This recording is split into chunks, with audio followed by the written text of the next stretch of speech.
Hello students, I am Pankaj Kumar Shrivastava. आज मैं आप लोगों को क्लास 12th की मैट्रिक्स यानी अवयव चैप्टर बताऊंगा। अच्छा, तो सबसे पहले बात आती है कि अवयव होता क्या है। अवयव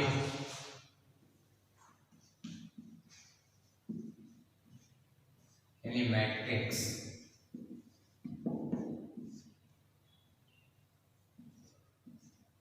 मैट्रिक्स होता है जब हम कुछ संख्याओं या वस्तुओं को एक आयताकार सारणी के रूप में सारणीबद्ध कर देते हैं, तो जिसमें कुछ पंक्तियां और कुछ स्तंभ होते हैं। तो ऐसे निकाय को एक सिस्टम क्रिएट हो जाता है, तो ऐसे निकाय को अवयव कहा जाता है। अब अवयव में जो 36 में एलिमेंट लिखे होते हैं, अवयव लिखे होते हैं, उसको कहते हैं रो यानी पंक्ति। और जो ऊर्ध्वाधर रो में अवयव लिखे होते हैं, तो उनको ऊर्ध्वाधर जो पंक्तियां होती हैं उनको कहते हैं स्तंभ। ठीक है, तो इसमें हम लोग अवयव की डेफिनेशन देंगे कि जैसे कुछ संख्याएं ले लेते हैं। सबसे पहले समझ लीजिए, एक आयताकार सारणी और उसको अवयव को प्रकट करने के लिए ये जो बड़ा स्क्वायर ब्रैकेट यानी बड़ा कोष्ठक होता है, इसका प्रयोग करते हैं और इसके अंदर एलिमेंट्स लिख देते हैं, संख्याएं लिख देते हैं 1 2 3 4 5 6। तो इसमें जो ये 36 में एलिमेंट लिखे हुए हैं, ये आपकी रो होती हैं, पंक्तियां होती हैं। और जो ऊर्ध्वाधर में अवयव लिखे होते हैं, इनको हम लोग स्तंभ कहते हैं। तो यहाँ पे कितनी पंक्तियां हैं? 1 2। और स्तंभ कितने हैं? 1 2 3 स्तंभ। तो अब यहाँ पे बात आती है कि ये पंक्तियां 2 हैं, स्तंभ 3 हैं। तो ऐसे अवयव को, अवयव की कोटि भी होती है। कोटि क्या होती है? अगर किसी अवयव में कुछ पंक्तियां और कुछ स्तंभ हैं, तो पंक्तियों की संख्या यानी यहाँ पे जैसे पंक्तियां 2 हैं और बाई, ये जो क्रॉस यानी इनटू का चिन्ह होता है, इसको बाई पढ़ते हैं, बाई 3।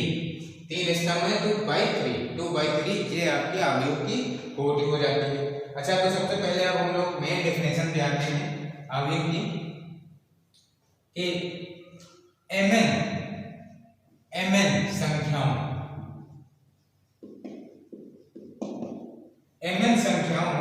के एक निकाय मतलब एक सिस्टम को m पंक्तियों, जहां इसमें m इंटू m है, तो mn संख्याएं हैं, उसमें ये पहले वाला m क्या है? पंक्तियों की संख्या है। m पंक्तियों तथा n स्तंभों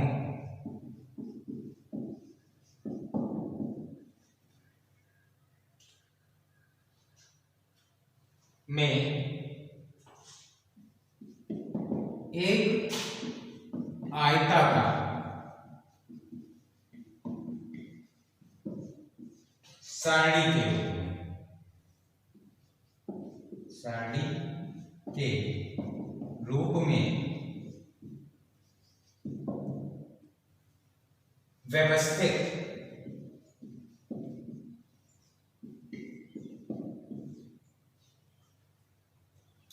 करने को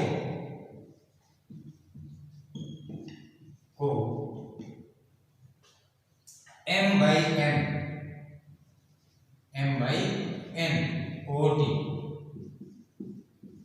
या क्रम का अवयव कहते हैं।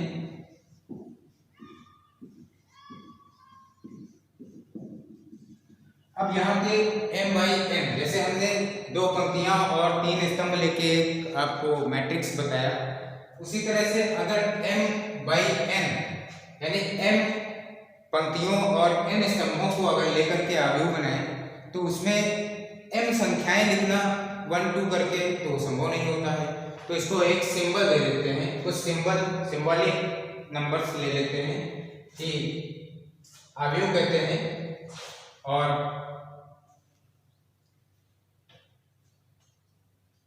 इसके जो एलिमेंट्स होते हैं उसको अवयव के जो अवयव होते हैं उनको स्मॉल लेटर्स,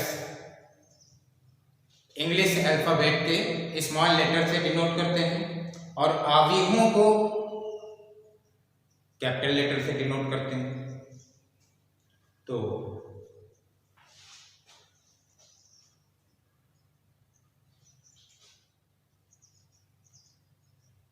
प्रायः अवयव को अंग्रेजी के या अंग्रेजी वर्णमाला के बड़े अक्षरों से प्रदर्शित किया जाता है।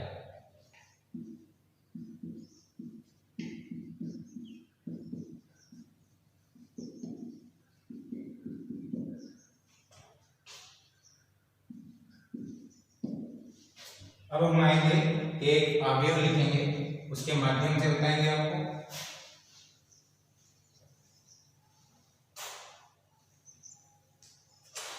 जैसे एक कोई अवयव ले लेते हैं और उसमें m पंक्तियां और n स्तंभ लेते हैं, तो ऐसे में एलिमेंट्स को लिखते हैं a फर्स्ट एलिमेंट a11 11 क्या है, इसमें जो पहला नंबर है वो पंक्तियों की संख्या को डिनोट करता है और दूसरा नंबर जो होता है वो स्तंभों की संख्या को प्रदर्शित करता है। जैसे a11 ये पहला स्तंभ है, पहली पंक्ति, a12 यानी पहली पंक्ति का ये और दूसरे स्तंभ का एलिमेंट है, a13 एंड सो ऑन। इसी तरह से पहली पंक्ति और nवें स्तंभ का अवयव a1n होगा। a अब दूसरी पंक्ति है और पहला स्तंभ है तो 21, a22, a23 and so on. a दूसरी पंक्ति यानी second row and nth column यानी nवां स्तंभ। a तीसरी लाइन है, तीसरी पंक्ति है 31, a32, a33 and so on, a3n and so on. अब हम लोग इसी तरह से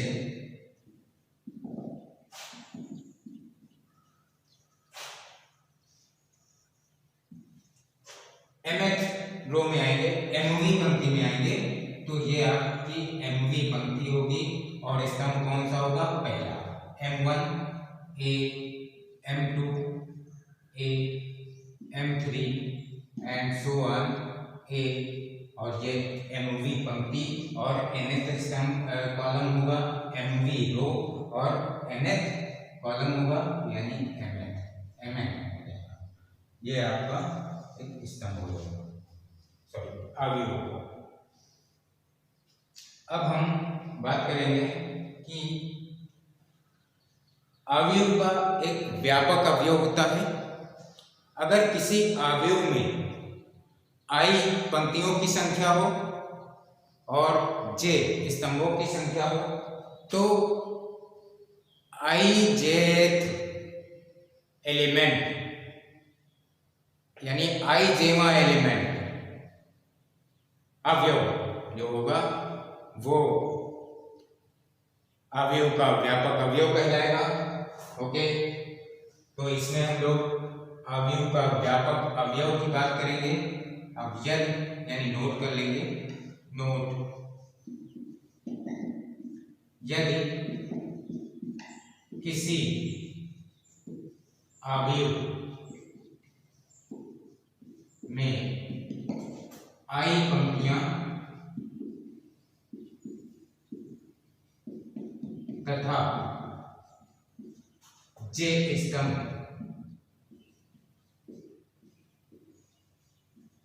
हूं तो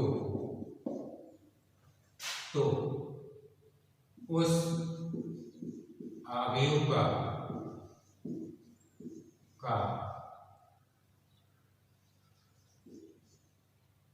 आई जे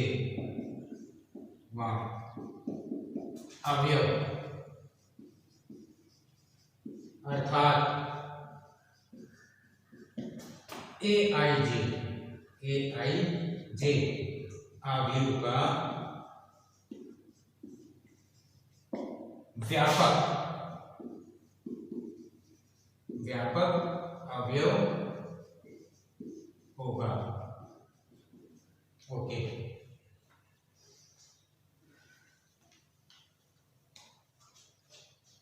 अब यहां पे हम लोग बात करेंगे कि अवयव है आयताकार सरणी में व्यवस्थित अवयव हैं।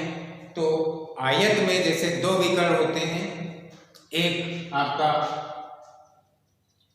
बाएं पक्ष का के ऊपर के कोने से दाएं पक्ष के निचले कोने को मिलाने वाला एक विकर्ण होता है, और एक दाएं पक्ष के ऊपरी कोने से बाएं पक्ष के निचले कोने तक को मिलाने वाला विकर्ण होता है। तो दो विकर्ण होते हैं। तो इसमें पहला जो बाएं पक्ष के ऊपरी सिरे से दाएं पक्ष के निचले सिरे को मिलाने वाला जो विकर्ण होता है उसको कहते हैं अग्र विकर्ण, सॉरी मेन डायगोनल, मुख्य विकर्ण। इसको क्या कहते हैं?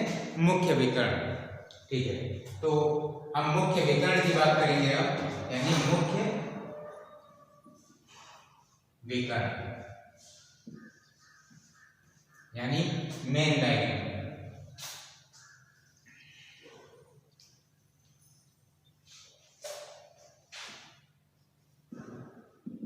मेन डायगोनल किसी भी अवयव के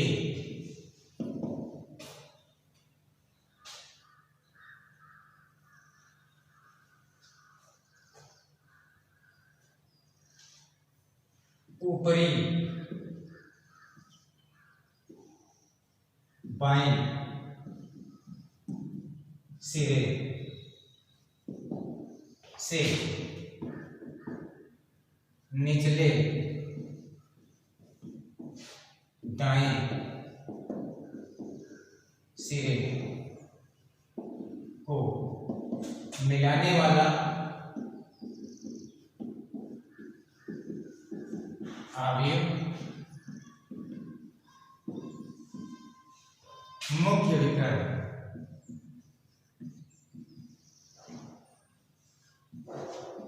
कहलाता है। ठीक है, जैसे अगर हम कोई एक मैट्रिक्स ले लेते हैं 1 2 3 4, तो इसमें बाएं सिरे का ऊपरी बायां सिरा कौन सा है? ये, और निचला दायां सिरा ये है। तो इसको मिलाने वाला ये जो विकर्ण होता है मेन डायगोनल होता है। ठीक है,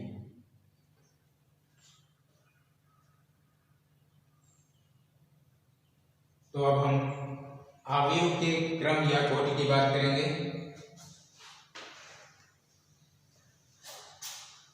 अभी जैसा कि हमने बताया कि किसी भी अवयव में अगर m पंक्तियां हों और n स्तंभ हों तो m/n उस अवयव की कोटि होती है, और इसको क्रम भी कहते हैं, यानी ऑर्डर ऑफ मैट्रिक्स, यानी अवयव की कोटि या क्रम को क्या कहते हैं? Order of matrices. मैट्रिसेस क्या है? मैट्रिक्स का ये प्लूरल फॉर्म है, मैट्रिसेस। ठीक है, मतलब कितने भी मैट्रिसेस हों उनमें सब में ऑर्डर होगा, यानी कोटि होगी और क्रम होगा। ठीक है, देखिए यदि किसी अवयव में m पंक्तियां तथा n स्तंभ हों तो उसकी या उस अवयव की कोटि m/n। जैसे एग्जाम्पल में आ जाएंगे कि यदि एक अवयव है 1 2 3 5 6 5 4, तो इसमें पंक्तियां कितनी हैं? 2, स्तंभ कितने हैं? 3, तो इसकी कोटि क्या हो जाएगी? 2/3। और कोटि को निचले कॉर्नर पे राइट साइड में लिख देते हैं, क्योंकि इस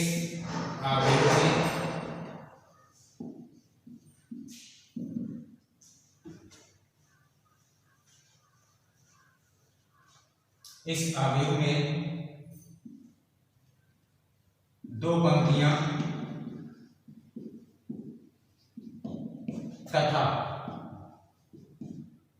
3 स्तंभ हैं, इसलिए इसकी कोटि क्या होगी? 2/3। ओके,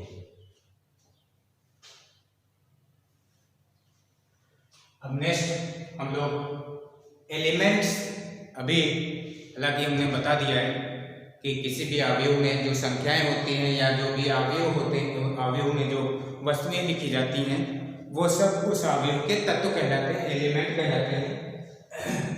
लेकिन फिर भी अब उसको हम डिफाइन करेंगे।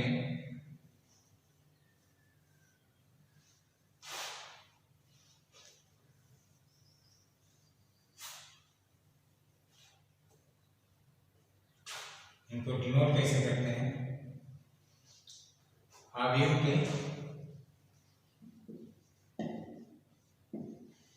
तत्व यानी एलिमेंट्स ऑफ मैट्रिसेस।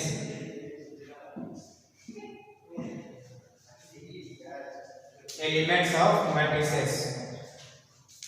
तो अवयवों के तत्वों को प्रायः अंग्रेजी वर्णमाला के स्मॉल लेटर से यानी छोटे अक्षरों से प्रदर्शित किया जाता है। अवयव के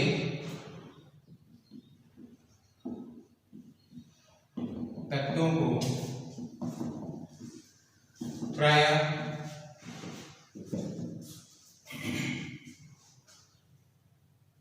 अंग्रेजी वर्णमाला के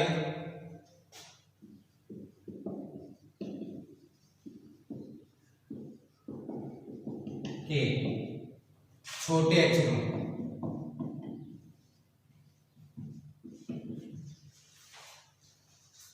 अक्षरों या वस्तुओं आदि से प्रदर्शित किया जाता है।